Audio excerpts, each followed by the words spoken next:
പത്രക്കാർക്ക് ഇങ്ങനെയൊക്കെ ന്യൂസ് കൊടുക്കേണ്ട വല്ല കാര്യമുണ്ടോ CKC? ഈ വാർത്ത കണ്ടായിരുന്നോ? വാർത്തയോ? എന്ത് വാർത്ത? ദേ ഇതൊന്ന് വായിച്ചു നോക്ക്.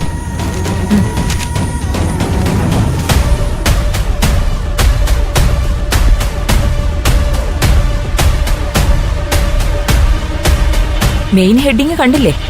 ഈശ്വരമംഗലം ഗ്രൂപ്പ് തകർച്ചയിലേക്കോ എന്ന്. ഈശ്വരമംഗലം ഗ്രൂപ്പിന്റെ നെടുന്തൂണായിരുന്ന ഗൗതം ഗോപിനാഥ് സ്വത്ത് തർക്കത്തെ തുടർന്ന് ഈശ്വരമംഗലം ഗ്രൂപ്പിന്റെ പടിയിറങ്ങിയതോടെ ഈശ്വരമംഗലം ഗ്രൂപ്പ് തകർച്ചയിലേക്ക് കൂപ്പുകുത്തുകയാണെന്നുള്ള റിപ്പോർട്ടാണ് പുറത്തുവരുന്നത്. കഴിഞ്ഞിട്ടില്ല. ഗൗതമിനെ വല്ലാണ്ടങ്ങ് പുകഴ്ത്തിയിട്ടുണ്ട് ഇതില്. ഈശ്വരമംഗലം ഗ്രൂപ്പിനെ ഇന്ന് നിൽക്കുന്ന ഉയരത്തിലേക്ക് കൈപിടിച്ചുയർത്തിയത് ഗൗതം ഗോപിനാഥ് എന്ന ഒറ്റ ഒരുത്തന്റെ പ്രാഗൽഭ്യം കൊണ്ടാണെന്നാ ആ ലേഖകൻ ഇതിൽ എഴുതി പിടിപ്പിച്ചിരിക്കുന്നത്. ഇങ്ങനെയൊക്കെയുള്ള വാർത്തകൾ കൊടുക്കുന്നതിനാണോ CKC നമ്മുടെ നാട്ടിലെ പത്രങ്ങള്? ഇത് പത്രക്കാരായിട്ട് കൊടുത്ത ന്യൂസ് ആവാൻ ഒരു വഴിയില്ല. ഇതൊരു പത്രഭാഷയോ അല്ല, ഇത് പെയ്ഡ് ന്യൂസാണ് ജ്യോതി. ആരോ പണം കൊടുത്ത് മനഃപൂർവ്വം ഇട്ടേക്കുന്നതാണ് ഈ വാർത്ത. ഇതേതവൻ ചെയ്യിച്ചതാണെങ്കിലും അവന്റെ ചെകിടടിച്ച് പൊട്ടിക്കാ വേണ്ടത്. ഗൗതമിനെ അങ്ങ് മഹാനാക്കാൻ നോക്കിയിരിക്കുന്നു. എങ്കിൽ പിന്നെ അടിക്കും.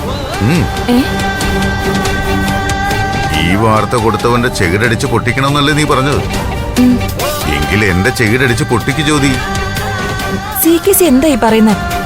അതേ ജ്യോതി, ഈ വാർത്ത കൊടുത്തത് ഞാൻ തന്നെയാണ്. ലക്ഷങ്ങളാ ഞാൻ ഇതിനു വേണ്ടി ചെലവഴിച്ചത്. എല്ലാ പ്രമുഖ പത്രങ്ങളിലെയും എല്ലാ എഡിഷനിലും വന്നിട്ടുണ്ട് ഈ ന്യൂസ്. CKCക്ക് എന്താ ഭ്രാന്ത് പിടിച്ചോ? ലക്ഷക്കണക്കിന് പണം ചെലവാക്കി ഗൗതമിന് വേണ്ടി വാർത്തപ്പാട്ട് എഴുതിക്കേണ്ട ആവശ്യം എന്തായിരുന്നു CKCക്ക്? എന്റെ ചെലവിൽ ഗൗതമിനൊരു പുകഴ്ത്തൽ. അതുകൊണ്ട് ഒരുപാട് ഗുണങ്ങൾ നമുക്കുണ്ടാവും ജ്യോതി. എന്തു ഗുണം? ഇനി നമ്മൾ ചെയ്യേണ്ടത് എന്താണ്? ഗൗതം ഇല്ലാത്ത ഈശ്വരമംഗലം ഗ്രൂപ്പ് ദുർബലമാണെന്ന് ഇൻവെസ്റ്റേഴ്സിനെ ബോധ്യപ്പെടുത്തിയെടുക്കണം. അതോടെ പിന്നെ ഒരു നിക്ഷേപകരും ഈശ്വരമംഗലം ഗ്രൂപ്പിലേക്ക് തിരിഞ്ഞുപോലും നോക്കില്ല. എന്താ, ശരിയല്ലേ? ഗൗതം ഗോപിനാഥ് ഇല്ലാത്ത ഈശ്വരമംഗലം ഗ്രൂപ്പ് നട്ടലില്ലാത്ത നിർജീവമായൊരു പാഴ് ശരീരം മാത്രമാണെന്ന് എല്ലാ ക്ലയൻസിനെയും ബോധ്യപ്പെടുത്തിയെടുക്കാൻ 1000 നാവുള്ള ഈ പത്രവാർത്തയ്ക്കാകുമെങ്കിൽ അതിനുവേണ്ടി മുടക്കിയ ലക്ഷങ്ങൾ വെറുതെ ആവില്ല ജ്യോതി.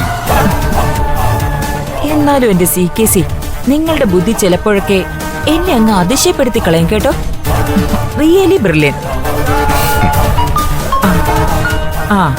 വാർത്തയുടെ ചൂടങ്ങ് ഈശ്വരമംഗലത്ത് എത്തിയെന്ന് തോന്നുന്നു. ശിവാനിയെ വിളിക്കുന്നത്. എടുത്ത് സ്പീക്കറിലിട്. മനോധർമ്മം പോലെ അങ്ങ് വെച്ച് കാച്ചിക്കും. ഞാൻ മോളെ വിളിക്കാനായി ഫോൺ അങ്ങോട്ട് എടുത്തതേ ഉള്ളൂ. അപ്പോഴേക്ക് ഇങ്ങോട്ട് കോള് വന്നു.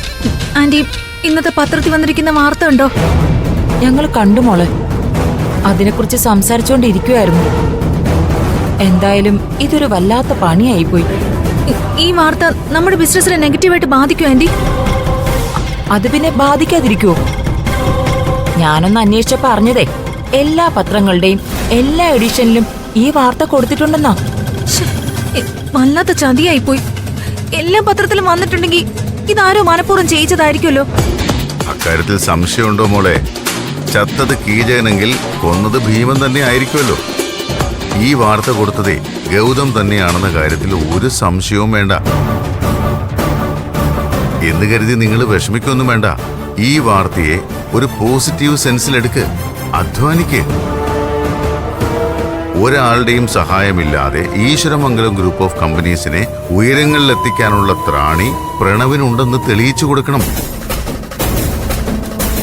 ഇന്ന് നെഗറ്റീവായി എഴുതിയ മാധ്യമങ്ങൾ തന്നെ പ്രണവിന് വേണ്ടി വാഴ്ത്തുപാട്ട് പാടണം. എന്താ, അതിന് പറ്റില്ലേ അവന്? കാര്യങ്ങളൊന്നും വിചാരിച്ചത്ര എളുപ്പമല്ല അങ്കിളെ. എല്ലാ കാര്യങ്ങളും ഈ വസുന്ധര ആന്റി കയറി തലയിടുന്നുണ്ട്. അതാ വേറൊരു തലവേദന. നോക്ക് ശിവാനി, ഇനി ഏത് വിജയം പ്രണവിന് ഉണ്ടായാലും അതിന്റെ പിന്നില് നീ ആയിരിക്കണം. നീ മാത്രം. കേട്ടല്ലോ? വസുന്ധര എന്നല്ല ഒരാളും പ്രണവിന്റെ വിജയങ്ങൾക്ക് മേൽ അവകാശം ഉന്നയിക്കാനുള്ള അവസരം ഉണ്ടാക്കി കൊടുക്കരുത്. അതിനിപ്പോ ഞാൻ എന്ത് ചെയ്യണോ ആന്റി? എനിക്കൊരു ഐഡിയയും കിട്ടുന്നില്ല.